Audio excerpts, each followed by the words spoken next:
BBC বাংলার সান্ধ্য অধিবেশন প্রবাহতে আপনাদের স্বাগত। আজ আপনাদের সাথে লন্ডন স্টুডিও থেকে আছি মানসী বড়ুয়া। বাংলাদেশের সর্বশেষ গুরুত্বপূর্ণ আপডেট সংবাদে আপনাকে স্বাগত। শুরুতেই সংবাদ শিরোনাম, পরে বিস্তারিত। প্রথমেই জানাবো আমাদের হাতে থাকা সর্বশেষ গুরুত্বপূর্ণ সবথেকে তাজা আপডেট সংবাদ। মত প্রকাশের স্বাধীনতার জন্যই জুলাই বললেন জামাতের আমির। বাংলাদেশ জামাত ইসলামের আমির ডক্টর শফিকুর রহমান বলেছেন, ভিন্নমত দমন নয়, স্বাগত জানানো হোক নতুন রাজনৈতিক সংস্কৃতি। আজ নিজের ভেরিফাইড ফেসবুক পোস্টে তিনি এসব কথা বলেছেন। পোস্টে ডক্টর শফিকুর রহমান বলেন, মত প্রকাশের স্বাধীনতার জন্যই জুলাই হয়েছে। ফ্যাসিবাদের ১৭ বছরে বর্তমান সরকারি দল এবং আমরা উভয় পক্ষই স্বাধীন মত প্রকাশের ক্ষেত্রে দমনপীড়নের শিকার হয়েছি। আমরা সেই অন্ধকারে আর ফেরত যেতে চাই না। এরপর জানাবো প্রধানমন্ত্রী তারেক রহমানের সঙ্গে তিন বাহিনী প্রধানের সাক্ষাৎ। প্রধানমন্ত্রী তারেক রহমানের সঙ্গে সৌজন্য সাক্ষাৎ করেছেন তিন বাহিনী প্রধানরা। আজ সচিবালয়ে মন্ত্রিপরিষদ বিভাগে তার দপ্তরে সেনানৌ ও বিমান বাহিনী প্রধানগণ সাক্ষাৎ করেন। সেখানেই তার সঙ্গে এই মতবিনিময় সভা অনুষ্ঠিত হয়।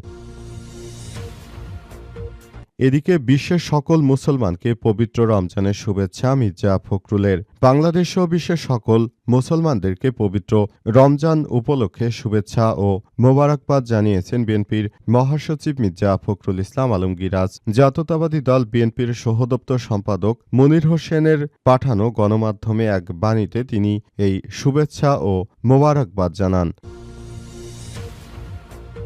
এবারে জানাবো ফের ভূমিকম্প অনুভূত। দেশে ৪.১ মাত্রার শক্তিশালী ভূমিকম্প অনুভূত হয়েছে। আজ ১২টা ৪৬ মিনিটে এই ভূমিকম্প অনুভূত হয়। ইউরোপিয়ান মেডিটেরিয়ান সিসমোলজিক্যাল সেন্টার বা ইউএমএসসি জানিয়েছে, রিক্টার স্কেলে ভূমিকম্পের মাত্রা ছিল ৪.১। ভারত বাংলাদেশ সীমান্তবর্তী এলাকায় ভূমিকম্পের উৎপত্তি স্থল বলে জানিয়েছে ইএমএসসি। এবং সর্বশেষ জানাবো ইরানে হামলার প্রস্তুতি সম্পূর্ণ। যুক্তরাষ্ট্রের যুদ্ধের আশঙ্কায় সর্বোচ্চ সতর্কতা জারি ইসরায়েলে। যুক্তরাষ্ট্রের সামরিক বাহিনী আগামী সপ্তাহের মধ্যে ইরানে হামলা চালানোর জন্য প্রস্তুতি নিচ্ছে। তবে এখনও চূড়ান্ত সিদ্ধান্ত নেয়নি প্রেসিডেন্ট ডোনাল্ড ট্রাম্প। আজ সূত্রের বরাতে সিএনএন জানিয়েছে, মধ্যপ্রাচ্যে সাম্প্রতিক দিনগুলোতে আকাশ ও নৌ সামরিক শক্তি ব্যাপকভাবে জড়ো করার পর হোয়াইট হাউস এই প্রস্তুতির কথা জানিয়েছে দেশটির সেনাবাহিনী। তারা জানিয়েছে তারা যে কোনো সময় ইরানের উপর ঝাঁপিয়ে পড়বে এবং নতুন করে বিশ্ব আবার হয়তো আরেকটি তৃতীয় বিশ্বযুদ্ধের দ্বারপ্রান্তে চলে এসেছে। প্রিয় দর্শক, এতক্ষণ শুনছিলেন সংবাদ শিরোনাম, এবারে বিস্তারিত। তবে তার আগে বন্ধুরা অনুরোধ থাকবে এই সংবাদটিতে একটি লাইক দিন। এই চ্যানেল আপনি নতুন হয়ে থাকলে আমাদের সংবাদটি দেখতে দেখতে চ্যানেলটি সাবস্ক্রাইব করে রাখুন। কমেন্ট করে বন্ধুরা আপনার মূল্যবান মতামত জানিয়ে দিন আপনি বিশ্বের কোন দেশ থেকে বা বাংলাদেশের কোন স্থান থেকে আমাদের সংবাদটি দেখছেন এবং শুনছেন। আর বন্ধুরা, সংবাদটি আপনার সোশ্যাল মিডিয়া ফেসবুকে শেয়ার করে বন্ধুদেরও দেখার সুযোগ করে দিন। গাজা যুদ্ধে আপনি যদি নিরীহ ফিলিস্তিনিদের ভালোবেসে থাকেন, কমেন্টে ইয়েস লিখে পুরো বিশ্বকে জানিয়ে দিন। এবারে বিস্তারিত।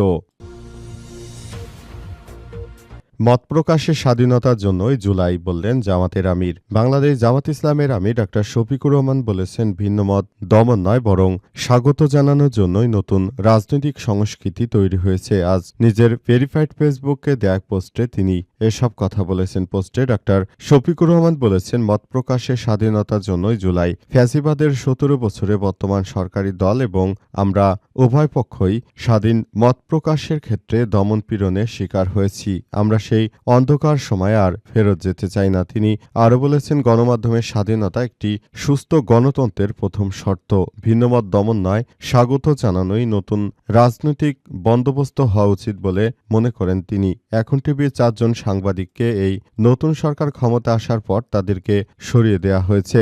মূলত তাদেরকে সরিয়ে দেওয়া হয়েছে কারণ তারা জুলাই গণ আন্দোলনের সময় তারা সব থেকে বড় ভূমিকা পালন করেছিল। এজন্য আসলে তারা এমন একটি কার্যক্রম হাতে নিয়েছে যাতে করে এখন টিভির সাংবাদিক যারা মূলত বাংলাদেশকে রিপ্রেজেন্ট করতে চেয়েছিল তারা যেন চাকরিতে থাকতে না পারে এমন ধরনের প্রস্তুতি তারা গ্রহণ করতে শুরু করেছে। এই ধরনের কার্যক্রম তৈরি হওয়ার মধ্য দিয়ে দেশে আবারও ভয়ানক মানবিক সংকট তারা সৃষ্টি করতে চায়, কিন্তু কোনোভাবেই দেশে ইলেকশন ইঞ্জিনিয়ারিং হোক বা যাই হোক না কেন, জামাত আর নতুন করে কোনো ধরনের সমস্যা হোক সেই বিষয়টি জামাত চায় না। জামাত চায় এদেশের মানুষ যেন একটি সুন্দর ও সম্প্রীতির একটি নতুন ও আধুনিক বাংলাদেশ গড়ে তুলতে পারে, এমন একটি কথাই জানানো হয়েছে এবং তারা সেই ব্যাপারটিকে খুবই গুরুত্ব সহকারে দেখছে।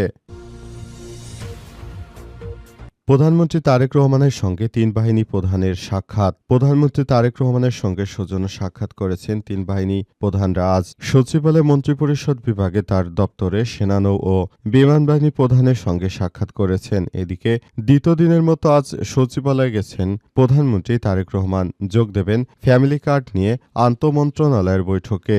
এর আগে গত বুধবার বিকাল ৩টার দিকে প্রধানমন্ত্রীর নেতৃত্বে নতুন মন্ত্রিসভার প্রথম বৈঠক অনুষ্ঠিত হবে। এ সময় তিনি মন্ত্রিসভার সদস্যদের সঙ্গে কুশল বিনিময় করেন। মন্ত্রিসভার প্রথম বৈঠকের মধ্য দিয়ে প্রধানমন্ত্রী হিসেবে প্রথমবারের মতো সচিবালয়ে নির্ধারিত দপ্তরে আনুষ্ঠানিকভাবে কাজ শুরু করেন তারেক রহমান। গত এক দশকের বেশি সময় ধরে মন্ত্রিসভা এবং সচিবদের প্রায় সব বৈঠকেই প্রধানমন্ত্রীর কার্যালয়ে অনুষ্ঠিত হয়ে আসছিল। এর আগে ১৭ ফেব্রুয়ারি বিকেলে নতুন সরকারের প্রধানমন্ত্রী, মন্ত্রী ও প্রতিমন্ত্রীরা শপথ গ্রহণ করেন। রাতে মন্ত্রিপরিষদ বিভাগ থেকে দপ্তর বণ্টন করে প্রজ্ঞাপন জারি করা হয় এবং সবাইকে এসব বিষয় নিয়ে খুবই গুরুত্বপূর্ণ বার্তা দেওয়া হয়েছে। তারা যেন যার যার জায়গা থেকে সবাইকে নিয়ে একটি সুন্দর ও সমৃদ্ধির একটি নতুন ও আধুনিক বাংলাদেশ গড়ে তুলতে পারে, সেই বিষয়গুলোকে খুবই গুরুত্ব সহকারে দেখা হচ্ছে এবং এই ব্যাপারটি অত্যন্ত গুরুত্বপূর্ণ একটি ইস্যু হয়ে দাঁড়িয়েছে এবং তারা এই ব্যাপারগুলোকে খুবই কনসার্ন করছে যাতে করে আর এই ধরনের কোনো সমস্যা মূলত তৈরি না হয়, সেই বিষয়টিকেই খুবই গুরুত্ব সহকারে দেখা হচ্ছে।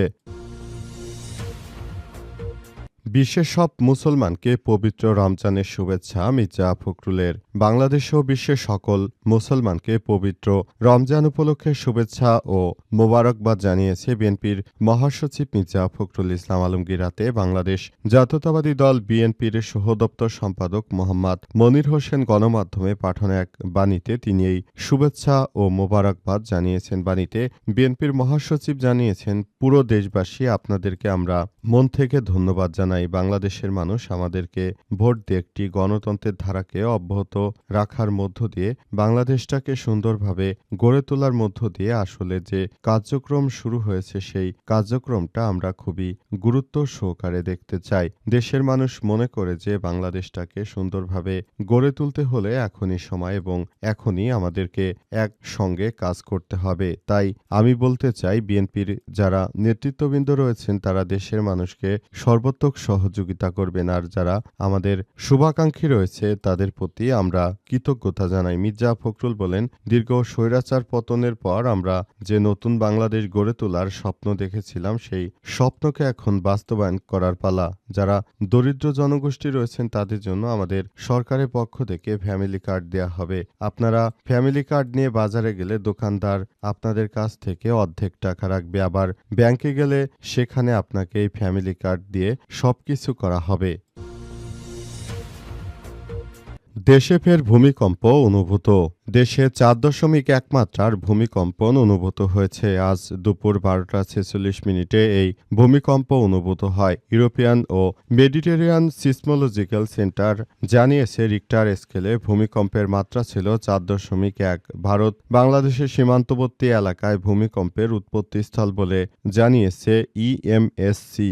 আর মাই অর্থকোয়েক অ্যালার্ট জানিয়েছে, ভূমিকম্পটির উৎপত্তিস্থল ঢাকা থেকে 181 কিলোমিটার দূরে ছাতকে। ভূমিকম্পের উৎপত্তিস্থল গভীরতা ছিল ভূপৃষ্ঠ থেকে 626 কিলোমিটার গভীরে। এই ভূমিকম্প এখনও কোনো ক্ষয়ক্ষতির খবর পাওয়া যায়নি। বিস্তারিত আরও তথ্য সামনে আসছে। তবে তারেক রহমান যখন অন্তর্বর্তীকালীন সরকার ক্ষমতায় ছিল তখন দেশে ভূমিকম্প হলে সেই ভূমিকম্প নাকি জামাত ইসলামের মুনাফিকিতে হয়েছে এই কথা বলেছিলেন। তাহলে এখন তারেক রহমান ক্ষমতায় আসার পর ভূমিকম্প কেন হচ্ছে সেই প্রশ্ন তারেক রহমানকে কেউ কোনো সাংবাদিক করছে না। তাহলে কি বিএনপিও কোনো মুনাফিকি করেছে কিংবা ইলেকশনে তারা ভোট কারচুপি করে ক্ষমতায় এসেছে যে তারাও ক্ষমতা আসার পর এই ধরনের ভূমিকম্পর মুখোমুখি হচ্ছে বাংলাদেশের সাধারণ জনতা? তাহলে দেশের জনগণ কোনটা আসলে বিশ্বাস করবে? এছাড়াও যে তারেক রহমান ক্ষমতা আসার আগে তিনি বলেছিলেন যে আমরা ক্ষমতায় গেলে এদেশের স্বাধীন গণমত এবং গণমাধ্যমের মত প্রকাশে কোনো বাধা দেওয়া হবে না, কিন্তু এখন টিভির 4 জন সাংবাদিকের চাকরি চলে গেছে। এমন একটি ঘটনায় দেশের মাটিতে ঘটল, অথচ এখন পর্যন্ত এসব বিষয় নিয়ে বিএনপির পক্ষ থেকে কোনো স্পষ্ট বার্তা দেওয়া হয়নি।